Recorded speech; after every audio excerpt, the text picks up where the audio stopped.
America की एक और मंशा पर पानी फिर गया। अमेरिका क्या, ट्रंप की कहूंगा मैं।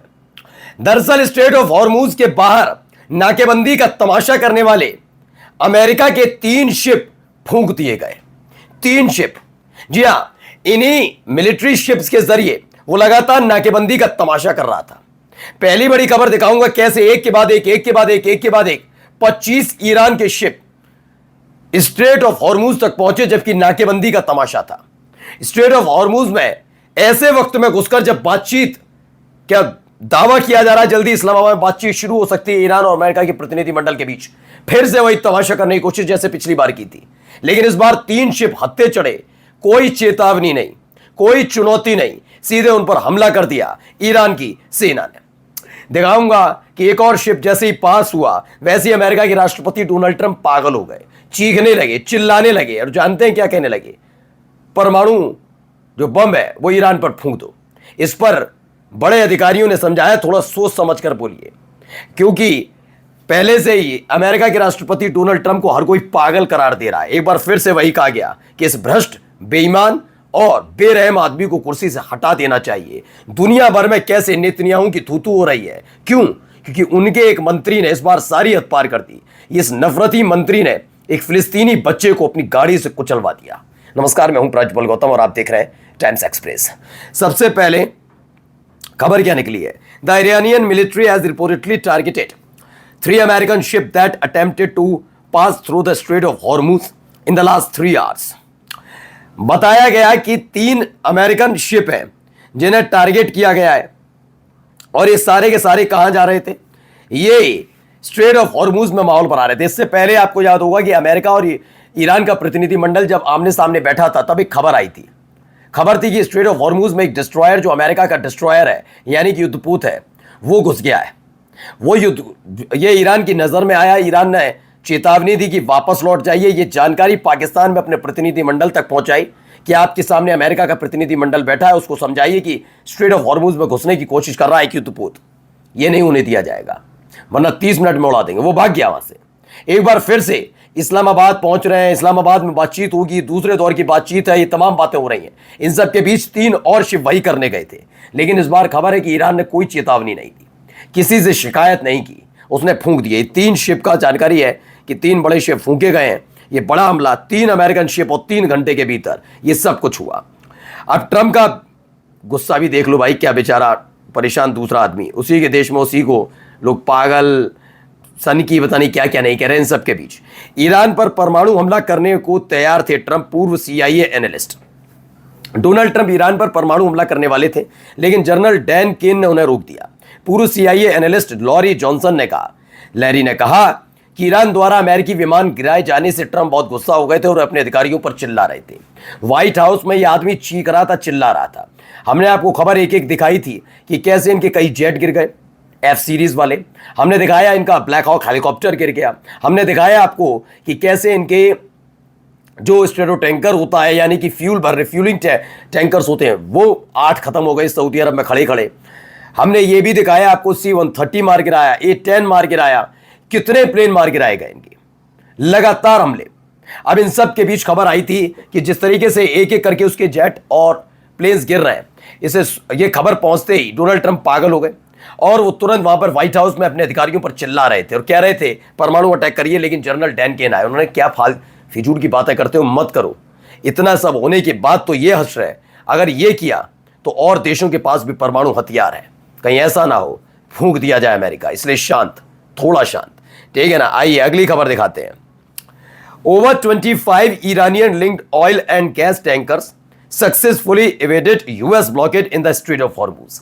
और ये खबर किसी तस्नीम न्यूज की नहीं है कि ईरान की मीडिया दावा कर रही हो, ये वॉल स्ट्रीट जर्नल की है, अमेरिकी अखबार की खबर है। वॉल स्ट्रीट जर्नल के मुताबिक अमेरिका ने जब से स्ट्रेट ऑफ हॉर्मूज के बाद नाकेबंदी की है तब तक, अब से लेकर तब तक, और तो शिप गए गए, चीन का तो छोड़ दीजिए, 25 ईरान के ऑयल और गैस के टैंकर गुजर चुके हैं। मतलब वहां से निकल रहे हैं, कोई नाकाबंदी का उन पर फर्क नहीं पड़ रहा। हाँ, एक चीन से आने वाले शिप को जरूर टारगेट किया, कब्जा किया, उसी से आत्मसंतुष्टि कर रहे हैं, वो भी वापस जल्द आ जाए। कहा जा रहा है कि ईरान ने अल्टीमेटम दे दिया है। इन सब के भी 25 ईरानियन ऑयल और गैस टैंकर्स ये यहां से निकल गए। देखिए एक ये भी है ईरान का टैंकर अमेरिकी नौसैनिक नाकाबंदी को पार करते हुए ईरान के समुद्री क्षेत्र में दाखिल हुआ। तस्नीम न्यूज के मुताबिक सिली सिटी नाम के टैंकर को अमेरिकी नौसैनिक अभियान की कई चेतावनियों और धमकियों के बावजूद ईरान की नौसेना ने अरब सागर से सुरक्षित रूप से पार करा दिया। यही नहीं, स्थानीय मीडिया के मुताबिक टैंकर अब ईरान के दक्षिणी पोर्ट पर लंगर डाले खड़ा है। तस्नीम न्यूज की खबर है। कहा जा रहा है कि यहां पर खड़ा हुआ है, लंगर डाले खड़ा है, आराम से वो पहुंच गया। यानी 25 शिप के साथ साथ ये वाला भी था, सिली सिटी नाम का। यह आसानी से आया। शबाब 2 नाम का भी थे, हमने आपको दिखाया था, वो पहुंच गया। नहीं, कुल मिलाकर 25 ईरान के शिप निकल गए। कोई मतलब नुकसान नहीं किसी तरह। एक पे फायरिंग की थी, उसके एवज में इन्होंने युद्धपोत पर ड्रोन दागे थे, हमने खबर दिखाई थी। अब ये भी एक खबर निकल कर आई। जैसे हालात है अमेरिका को, उसको देखकर अमेरिका में भारी विरोध भी हो रहा है। इस आदमी को पागल करार दिया जा रहा है। क्या कहा जा रहा है? हम यूनाइटेड स्टेट्स के यानी अमेरिका के इतिहास में सबसे भ्रष्ट, बेरहम और नाकाबिल प्रेसिडेंशियल एडमिनिस्ट्रेशन से निपट रहे हैं। उन्होंने कहा ट्रंप जैसा कोई भ्रष्ट नहीं, बेरहम तो है ही। बच्चों पर बमबारी कर दी, 168 बच्चों की जान चली गई, बच्चियों की जान चली गई। आदमी को शर्म नहीं। और नाकाबिल तो है ही। उस आदमी को पता ही नहीं है कि अमेरिका का राष्ट्रपति होने का मतलब क्या होता है। बेतहाशा मिली हुई ताकत को कुछ इस तरह के वो इस्तेमाल कर रहा है कि ऐसी इस तरीके की एक्टिविटीज जो नाकाबिल बर्दाश्त हो जाती हैं। दुनिया भर में थू इसीलिए हो रही है। और एक राष्ट्रपति अगर ये कर रहा है तो उसके देश की भी छवि एक वक्त के बाद खराब होने लगती है, जो फिलहाल अमेरिका की हो रही है। नो डाउट, इसमें किसी से कोई छुपा नहीं है। अब आइए इस नफरती मंत्री को, ये कौन है? ये गजा की सरजमीन पर हो रहे हमले, जब हमले किए जा रहे थे इजराइल की तरफ से, तब ये कहता था कि फिलिस्तीनी बच्चों को पैदा होने की जरूरत ही नहीं, जो गर्भवती महिलाएं उन्हें मार डालो, कोख में ही मार दो उन्हें, छोटे छोटे जो बच्चे उन्हें बड़े मत हों तो उन्हें मार दो, बूढ़े बुजुर्गों को मत छोड़ो, अस्पताल में इलाज करा रहे मरीजों को मत छोड़ो, स्कूल पर हमले करो। ये ऐसा आदमी है। अभी बमुश्किल 10 दिन पहले ये नेसेट यानी इजराइल की संसद में शैंपेन उड़ा रहा था। जानते क्यों? क्योंकि नेसेट ने एक प्रस्ताव पारित किया जिसके तहत कहा गया कि जितने भी फिलिस्तीनी इस समय इजराइल की जेल में बंद है उन्हें फांसी दी जाए, खास तौर पर उनके लिए जिन्होंने कभी इजराइल के किसी भी नागरिक पर हमला किया हो। किसी इजरायली पर हमला करने वाले फिलिस्तीनी को फांसी की सजा देने वाले प्रस्ताव पर यह झूम रहा था। अब इसने क्या किया? Ben Gvir's convoy runs over and kill 16 year old Palestinian boy in Beit Einun. यह कहा गया कि बेन गुवेर के काफिले ने 16 साल के एक बच्चे को कुचल दिया, ये और मार डाला। ये एक्टिविटी है इन लोगों की। अब अंदाजा लगाइए। चलिए आइए खबर दिखाते हैं। Burning of the Israeli flag in Mexico, है ना? क्या हो रहा है आप देखिए पहले video.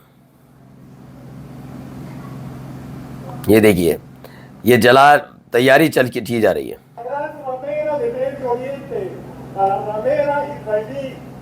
Dios nos quiso, son los hijos del diablo, somos ese pueblo elegido por el pueblo elegido del diablo, maldito Israel.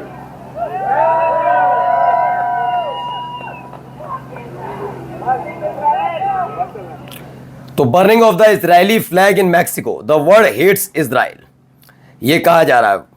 आप देख रहे हैं मैक्सिको में इजराइल का झंडा जमीन पर बिछाया, उस पर तेल डाला और आग लगा दी।